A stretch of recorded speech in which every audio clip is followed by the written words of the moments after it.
Assalamualaikum warahmatullahi wabarakatuh. Perkenalkan, nama saya Messi Putri Angelia, NIM 20102040222 dari kelas 3C Tadris Biologi dengan dosen pengampu mata kuliah Ekologi Tumbuhan yaitu Bapak Hendra Lardiman SSI MPD. Baiklah, di sini saya akan menjelaskan tentang azas dan konsep mengenai materi dan energi. Apa itu materi? Materi adalah setiap objek atau bahan yang membutuhkan ruang yang jumlahnya diukur oleh suatu sifat yang disebut massa. Secara umum, materi dapat juga diartikan sebagai sesuatu yang memiliki massa dan menempati volume. Materi umumnya dapat dijumpai dalam fase yang berbeda, yaitu padat, cairan, dan plasma atau wujud gas. Selanjutnya, perubahan materi. Yang pertama, perubahan fisika merupakan perubahan materi yang tidak dapat menghasilkan zat baru. Contohnya, lilin dipanaskan, batu es mencair, besi meleleh, dan lain sebagainya. Yang kedua, perubahan kimia, yaitu perubahan materi yang menghasilkan zat baru.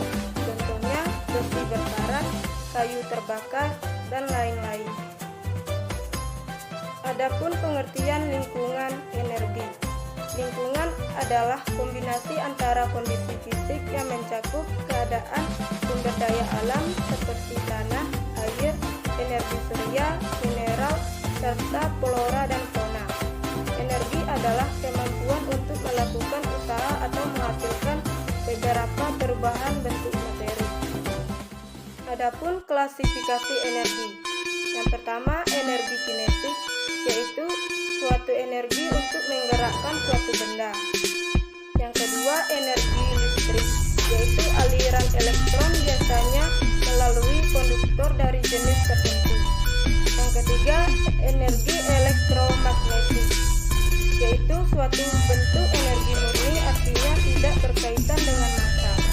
Yang keempat, energi kimia, yaitu energi yang keluar sebagai hasil interaksi elektron atau molekul-molekul berkombinasi menghasilkan senyawa kimia yang stabil. Yang terakhir, energi nuklir, yaitu energi tersimpan yang bisa lepas akibat interaksi partikel dengan atau di dalam inti atom. Adapun hukum yang menjelaskan tingkah laku energi. A. Hukum termodinamika 1. Energi dapat diubah dari suatu bentuk ke bentuk lainnya, tetapi tidak pernah dapat diciptakan atau dimusnahkan. B. Hukum termodinamika 2. Tak ada suatu proses yang menyangkut transformasi energi akan terjadi secara spontan, kecuali jika disertai degradasi energi dari bentuk yang pekat ke bentuk yang tipis atau memancar. Selanjutnya, rantai makanan dan tingkatan trofik. Rantai makanan adalah serangkaian proses makan dan dimakan antara makhluk hidup berdasarkan urutan tertentu, yang terdapat peran produsen, konsumen, dan dekomposer atau pengurai untuk kelangsungan hidup. Pada setiap perpindahan, kira-kira 80 hingga 90% energi potensial hilang berupa panas.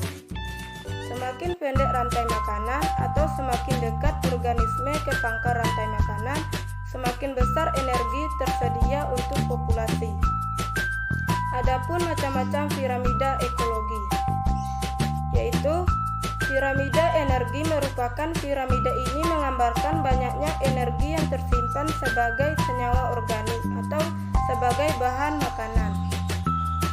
Piramida biomasa atau berat merupakan tafsiran berat organisme yang mewakili setiap taraf trofi dengan cara-cara individu ditimbang dan dicatat banyaknya dalam suatu ekosistem.